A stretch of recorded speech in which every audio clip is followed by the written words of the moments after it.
What's up, everybody? Welcome back to another episode of Henry Eats, where we talk about community engagement stuff in the CID and food.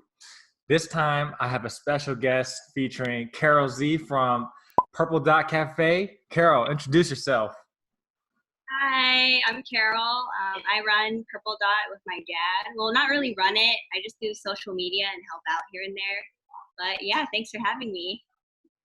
Definitely, of course. Welcome, Carol. So today, let's go ahead and jump right into it. So a little bit about community work. Carol, I've seen that you've really been active on social media, posting a lot of great photos of the food that Purple Dot serves, and this is definitely getting a lot of attention. Can you talk a little bit about, your experience of how you've managed to cultivate an audience to, um, support Purple Dot Cafe and how people are really supportive of the restaurant itself. Well, to begin, it's a little embarrassing, but I got the Instagram and social media idea from my dogs because they also have a social media account. And basically, whatever I do on that account, I just translate it onto Purple Dot. But I just started it because we had all noticed that everyone was seeing like a really dramatic decrease in businesses. And we were like, is it because like people are like scared of us because we're Asian, or is it because like they just don't want to leave? And so I thought, oh, maybe I'll create a social media page and let people know that like, hey, like we're still serving good food. We're safe. We sanitize everything. We clean. Like you have nothing to worry about. So yeah, that was kind of what started. And also to like put a face on the business because I feel like people want to see that. They don't want to just see like, oh, it's just another Chinese restaurant. You know what I mean? So Definitely, and I totally agree with Purple Dot serving very delicious food. I get dim sum from Purple Dot very often, and I love the chicken wing, which is what I'm eating today. Here's a little quick look of the chicken wing. It's a very crispy batter, very thin actually. This is the salt and pepper chicken wing with jalapenos. I love it actually, and if I'll give you the audience a little taste test of it, here we go. Mm. Did you hear that crispy on that? Take a look at all that fissures. See, the meat is just so juicy. It's delicious. Perfectly seasoned. But going back to what you just said, Carol, I totally agree. And I like the idea of how you translated your dog's Instagram idea into the restaurant's Instagram.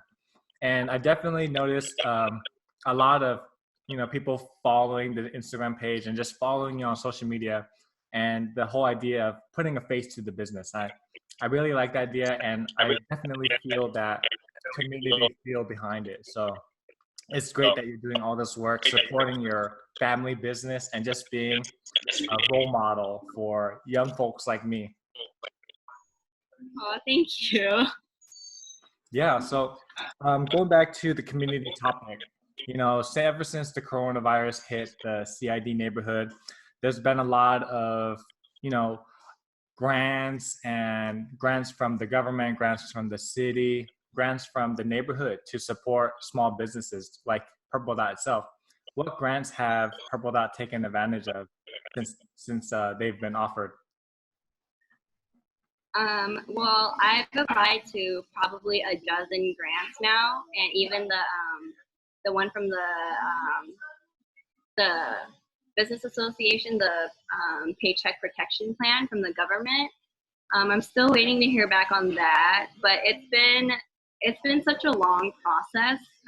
Even though I apply to any of them that I see, I've only gotten two, which are the Seattle CID one and the Seattle Sounders one, which was pretty amazing.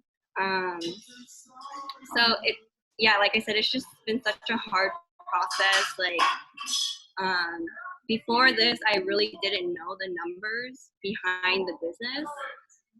So I would have to like gather all this paperwork from our accountant and our the attorney that helped us like incorporate the business and everything. And I'd like look at these documents and I'm like, what am I looking at? You know, like I'm not an attorney, I'm not an accountant. And even like when we ask them for help, like they're just so slammed because they have so many clients. So it's kind of just like I'm left on my own. And it's kind of like all of them, it's like time is of the essence.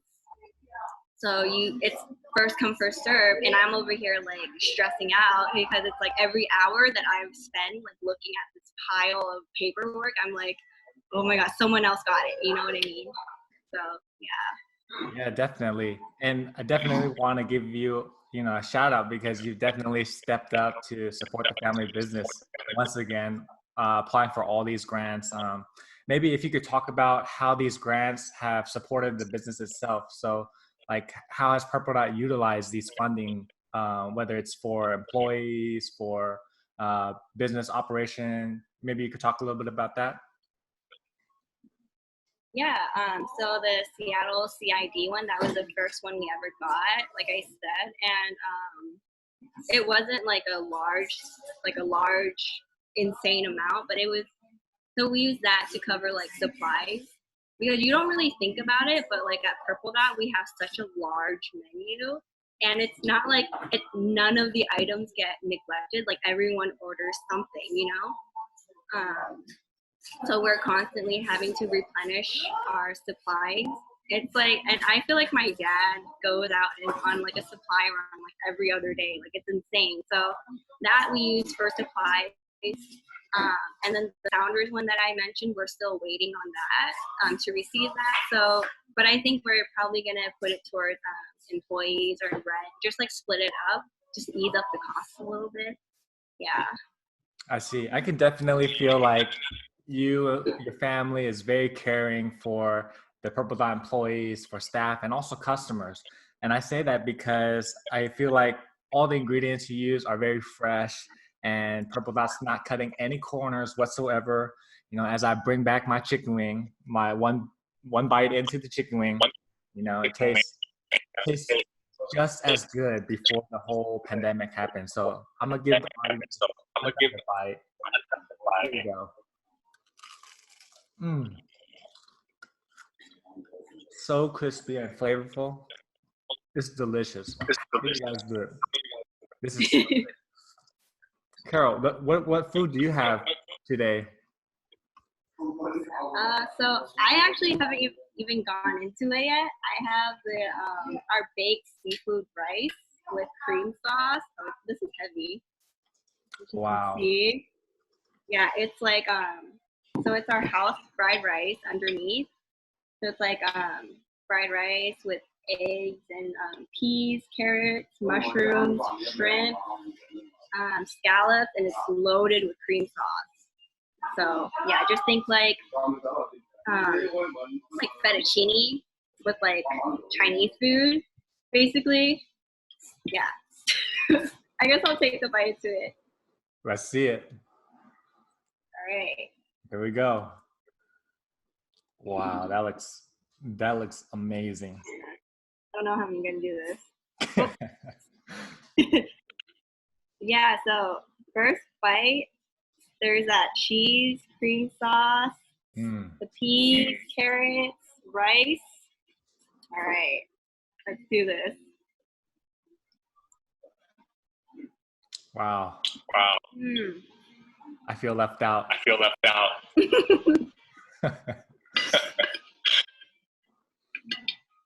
So good. Like you wouldn't think to put cream sauce on top of fried rice, but it's so good.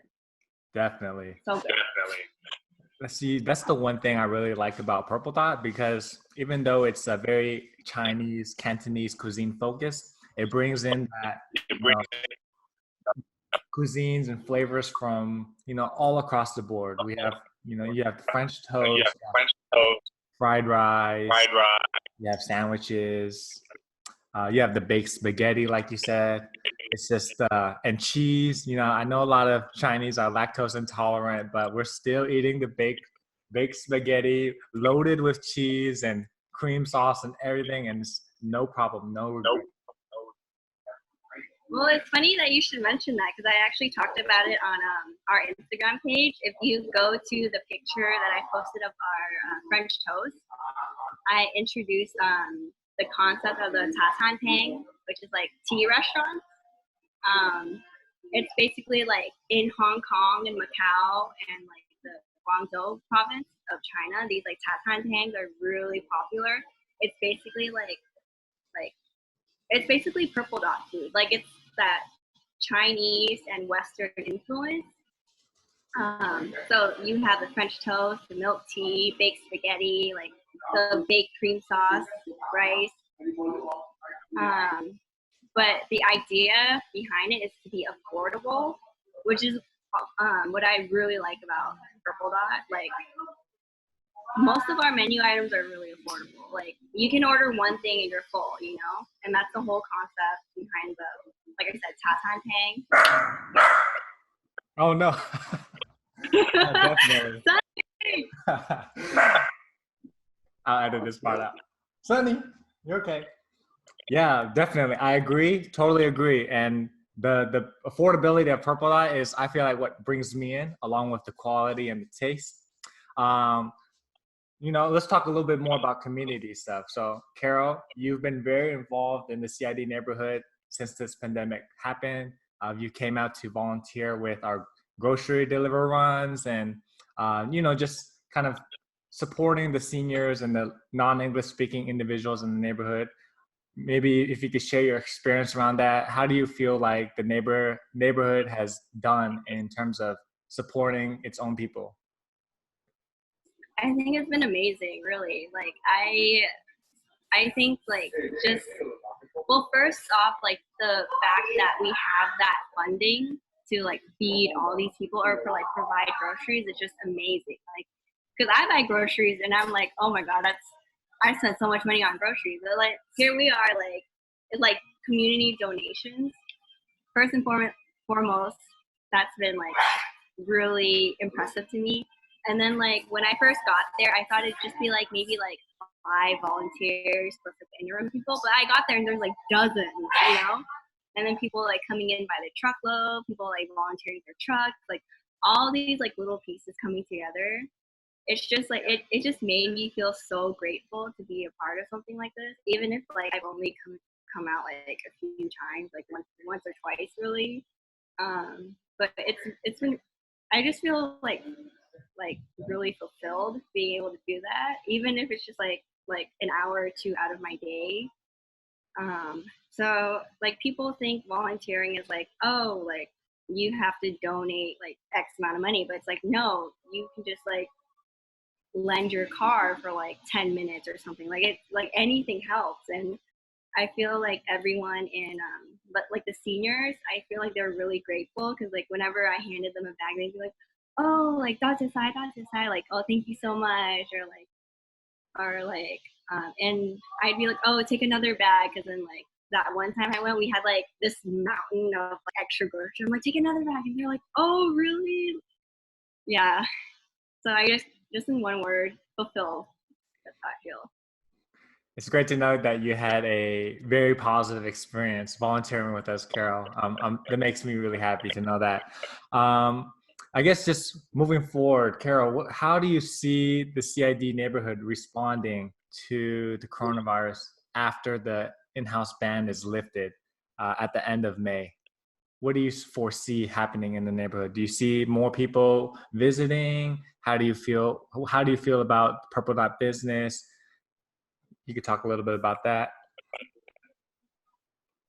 I'm really not sure at this point, but just like seeing what the support the ID Facebook group has done to the community, just like people still willing to come out and support and like restaurant hop, like get takeout from everywhere they can at least once. I think it will be something like that continued. I know that phase 2 is going to be like 50% of restaurants can be occupied or something like that. But I feel like people will still be doing takeout. and that's totally fine. Like we've been learning to navigate how to do takeout only. Um, so I guess in summary, I feel like it's going to be similar to what it is now. If not, like just a little bit more people. But yeah, I don't know. I think the people are just going to err on the cautious side, which I'm okay with. Like we're still staying afloat. We're like doing what we can. So yeah. Yeah, definitely. It's definitely going to be a slow process that takes a lot of time, a lot of communication and engagement. And yeah, the only way we're going to get through this is if we do it together. And I agree with you. The Support the CID Facebook group page has been making a big positive impact on community strengths and communication. So big ups to that page. I guess, Carol, if, you know, closing this interview, if you had one thing you wanted to share with the viewers today, what would that thing be? Oh, I want to share so many things, but I guess I just want to say thank you to everyone that's like stopped by because they've been here before or because like they saw a picture and they're like, oh, that looks good. I want to try that. Like, just thank you so much. And like, I know like we're not perfect. Like sometimes people have to wait a long time, and I really feel for them. And like, I could make a million excuses right now, but like, I'm not going to. I totally get it. But just, like thank you for everyone's patience, for everyone like staying together and like helping out in whatever way they can, coming out, just just thank you, Definitely. And Carol, I've known you for quite a while. You're a very genuine person, and your family is very kind and friendly. So, the neighborhood is very blessed to have Purple Dot a part of it, to be a part of the community. Before we end this, I saw that you made some stickers and some merchandise to represent Purple Dot. Can we see those stickers? Yeah. So they're just little dim sum cart stickers. You got the little humbows on top, and that's our Instagram handle. There we go. So it's like full circle. It's just the idea came from dog Instagram again. Actually, a friend that I met through my dog's Instagram, her little brother designed these, and that's been so it's like my worlds have been like colliding, which is really cool. That's great. That's great. Well, thank you. Thank you so much, Carol, for making an appearance on this interview. I wish you a great week. It's Monday, and I wish the best for Purple Dot. Without further ado, I'll see you later. Bye. Peace.